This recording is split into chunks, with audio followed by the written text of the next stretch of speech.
नमस्कार साथियों, मैं सत्येंद्र एक बार फिर से आप सबका अपने YouTube परिवार बायोलॉजी विद्यार्थी यादव में हार्दिक स्वागत और अभिनंदन करता हूं। साथियों, आप सभी लोगों का बहुत बहुत धन्यवाद। आज हमारे 650 सब्सक्राइबर पूरे हो गए। अब बहुत ज़्यादा शेष नहीं बचे हैं। आप सभी लोगों का सपोर्ट मिल जाए तो ज़्यादा देर नहीं लगेगी 1000 सब्सक्राइबर होने में। इसके लिए आप सबका मैं बहुत बहुत दिल से हार्दिक शुभकामनाएं देता हूं, अभिनंदन करता हूं आप सभी लोगों के सहयोग के लिए, और आप लोग इसी प्रकार से अपना सहयोग बनाए रखें। साथियों, आज हम आपको एक नया टॉपिक लेकर चल रहे हैं। इससे पहले अगर हमारे चैनल पर नए हो तो आप सभी लोग हमारे YouTube चैनल को सब्सक्राइब कर लें और साथ ही साथ बेल आइकन को ज़रूर दबा लें। इससे आने वाली वीडियो के नोटिफिकेशन आप तक पहुंचते रहें। तो साथियों, ज़्यादा कुछ न कहते हुए हम आपको फिजिक्स का वो पोर्शन कराने जा रहे हैं। VHU VSc नर्सिंग एग्जाम 2019 में फिजिक्स के 20 क्वेश्चन करा सके थे। 5 क्वेश्चन आपके शेष रह गए थे। इन जो 5 क्वेश्चन शेष बचे थे, इन 5 प्रश्नों को आज हम सॉल्व कराएंगे। बहुत छोटी सी वीडियो होगी और कल से आपको वीडियो मिलना शुरू हो जाएंगी। आरती दीदी भी कुछ प्रॉब्लम में है, शायद घर में उनके परिवार में बहुत ज़्यादा लोग बीमार हो गए हैं, तो इसलिए समस्याएं हैं।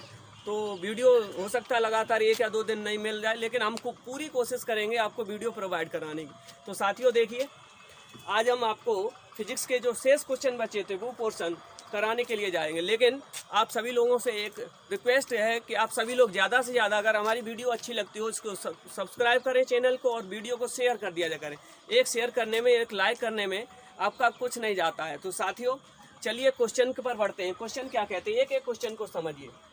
जो क्वेश्चन हम 20 करा चुके थे, 21 से आज कराएंगे।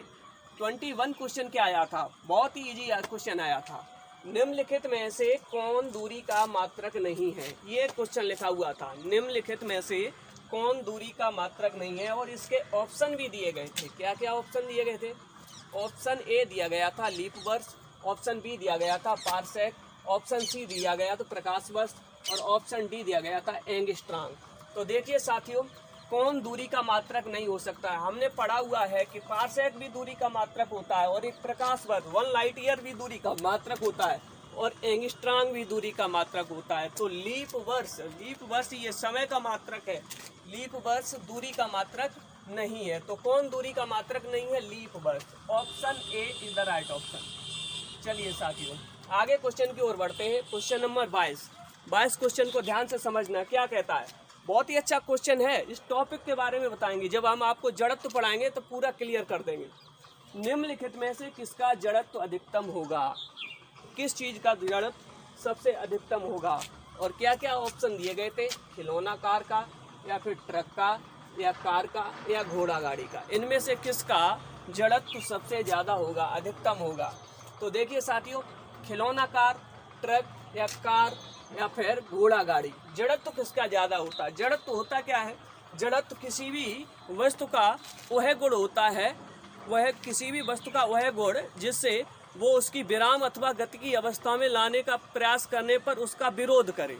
विराम, या आप उस पर बल लगाओ, गति से विराम करना चाहो या विराम से गति में लाना चाहो, आप उस पर बल लगाने के लिए जाओगे तो वो क्या काम करेगा? आप पर भी उतना ही फोर्स लगाएगा। अगर वस्तु ज़्यादा वेट है उसका, बहुत ज़्यादा बड़ी है, तो आप ज़्यादा फोर्स लगाना पड़ेगा, तब उसे अपनी जगह से हिला पाओगे। और छोटी सी वस्तु है तो आपको कम फोर्स लगाना पड़ेगा। तो वो जो गुण होता है हर एक वस्तु का, उस गुण को कहा जाता है जड़त्व। तो ऑप्शन आपको इस प्रकार दिया गया था, खिलौना कार, ट्रक या कार या घोड़ा गाड़ी। आप अंदाजा लगा सकते हो कि द्रव्यमान किसका ज़्यादा हो सकता है। तो द्रव्यमान ट्रक का ज़्यादा होगा, तो जड़त्व भी किसका ज़्यादा होगा? ट्रक का। ट्रक का जड़त्व इन सभी में से अधिकतम होगा। चलिए साथियों क्वेश्चन नंबर 23 को देखिए। क्वेश्चन 23 क्या कहता है? निम्नलिखित में से कौन उपकरण आघूर्ण के सिद्धांत पर कार्य करता है? ये क्वेश्चन दिया गया था, बहुत ही अच्छा क्वेश्चन था। ये जो उपकरण दिए गए हैं, इन उपकरणों में कौन सा उपकरण ऐसा है जो आघूर्ण के सिद्धांत पर कार्य करता है? ऑप्शन ए दिया गया था स्प्रिंग तुला, ऑप्शन बी दिया गया था बीम तुला, ऑप्शन सी दिया गया था दोलक घड़ी, और ऑप्शन डी दिया गया था इनमें से कोई नहीं। ये ऑप्शन दिए गए थे आपको। तो ऑप्शन ए स्प्रिंग तुला, ऑप्शन बी बीम तुला, ऑप्शन सी दोलक घड़ी, और ऑप्शन डी दिया गया था इनमें से कोई नहीं। तो देखिए, बीम तुला जो होती है वो आघूर्ण के सिद्धांत पर कार्य करती है। बीम तुला आघूर्ण के सिद्धांत पर कार्य करती है। चलिए साथियों अब क्वेश्चन 24 की तरफ आगे बढ़ते हैं। क्वेश्चन नंबर 24 क्या कहता है? यदि किसी लेंस की फोकस दूरी घटा दी जाए, यदि किसी लेंस की फोकस दूरी घटा दी जाए तो उसकी शक्ति क्या हो जाएगा, उसकी शक्ति में क्या परिवर्तन आएगा। ऑप्शन इस प्रकार दिए जाए कि फोकस दूरी घटाने पर शक्ति घट जाएगी। ऑप्शन बी कहता है कि फोकस दूरी अगर घटा दिया जाए तो उस लेंस की शक्ति बढ़ जाएगी। ऑप्शन सी कहता है कि शक्ति में, पावर में कोई भी चेंजिंग नहीं आएगी, अर्थात अपरिवर्तित रहती है। और ऑप्शन डी ये कहता है कि कुछ भी नहीं कहा जा सकता है। तो फिजिक्स में ऐसा तो है ही नहीं, फिजिक्स की चीज़ें सिद्धांतों पर कार्य करती हैं, ऐसा नहीं है कि कुछ भी नहीं कहा जा सकता। बिल्कुल, तो एक ऑप्शन तो आपको यहीं गलत हो गया। तो देखिए, हम आपको बताएं, लेंस की शक्ति कहिए या फिर लेंस की क्षमता कहिए, लेंस की शक्ति कहिए या लेंस की क्षमता कहिए। लेंस की शक्ति P बराबर सूत्र होता है 1/, फोकस दूरी, और वो फोकस दूरी किसमें, मीटर में। तो हम कह सकते हैं फोकस दूरी का रेसिप्रोकल, फोकस दूरी का व्युत्क्रम ही शक्ति कहलाता है, फोकस दूरी का व्युत्क्रम ही शक्ति कहलाता है। तो देखिए साथियों, अगर आप फोकस दूरी को बढ़ाएंगे, अगर आप फोकस दूरी को बढ़ाएंगे, आप लोगों ने एक सिद्धांत समझा होगा, हम आपको बता दें। मान लो यहाँ पर एक बड़ी संख्या है और उस संख्या को आप 3 से भाग देने जा रहे हैं और उसी संख्या को आप 2 से भाग देने जा रहे हैं। तो भाग करने वाली अगर संख्या बड़ी है तो ज़रूर इसका जो परिणाम आएगा वो कम आएगा, और भाग करने वाली जो संख्या छोटी है उसका जो परिणाम आएगा वो बड़ा आएगा। तो देखिए, तो हम कह सकते हैं फोकस दूरी एफ अगर बढ़ा दी जाए और एफ बढ़ा दी जाए तो निश्चित रूप से शक्ति का मान घट जाएगा, और एफ अगर घटा दी जाए तो शक्ति का मान बढ़ जाएगा। तो किसी लेंस की फोकस दूरी घटा दी जाती है तो उसकी शक्ति क्या हो जाएगी, फोकस दूरी को हमने घटाया है, इट मीन्स भाग करने वाली संख्या कैसी हो गई, कम। भाग करने वाली संख्या कम हो गई तो निश्चित रूप से उसकी शक्ति बढ़ जाएगी।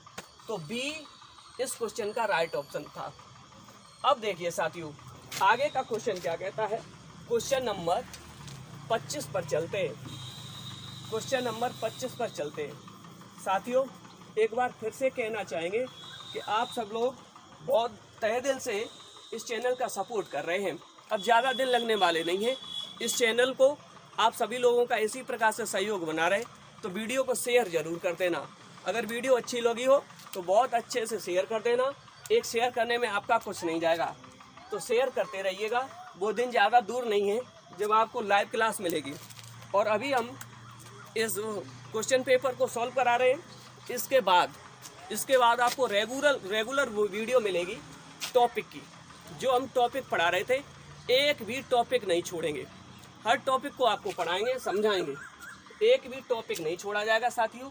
तो क्वेश्चन नंबर 25 देखिए, केल्विन ताप स्केल पर पानी का क्वथनांक क्या होता है।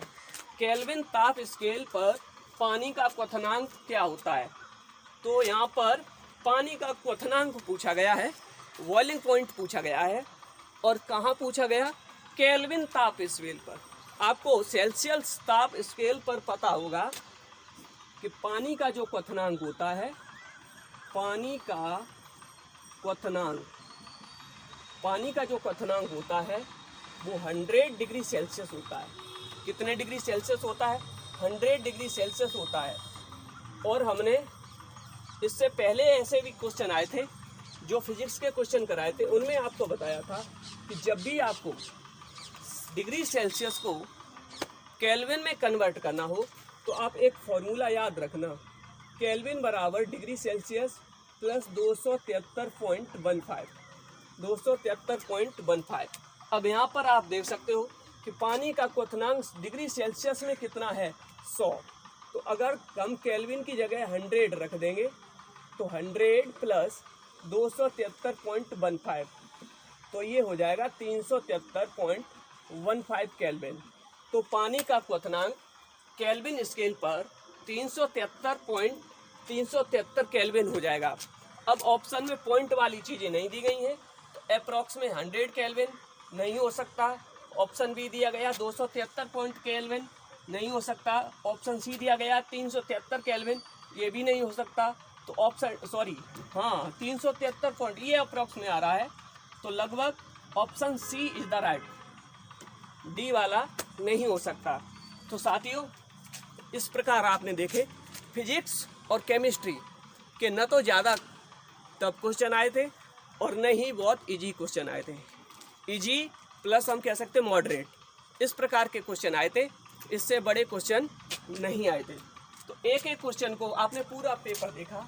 रही बात बायोलॉजी का पोर्शन, वो आरती दीदी ने कराया हुआ है, अब प्ले लिस्ट में जाकर वीडियो को देख लेना, वो भी सॉल्व कर लेना। हर एक क्वेश्चन यहाँ पर कराया गया। अगर हमारी वीडियो सही लगी हो तो आप सभी लोगों से यही रिक्वेस्ट है कि वीडियो को ज़्यादा से ज़्यादा लाइक करें, सपोर्ट करें, शेयर करें। आप सभी लोगों का और इस चैनल के प्रति आप सभी लोगों का जो सहयोग ये प्रदर्शित करता है कि आप सभी लोग लगनशील और डिसिप्लिन्ड स्टूडेंट हो। आप सभी लोगों का बहुत बहुत स्वागत इस चैनल पर। धन्यवाद।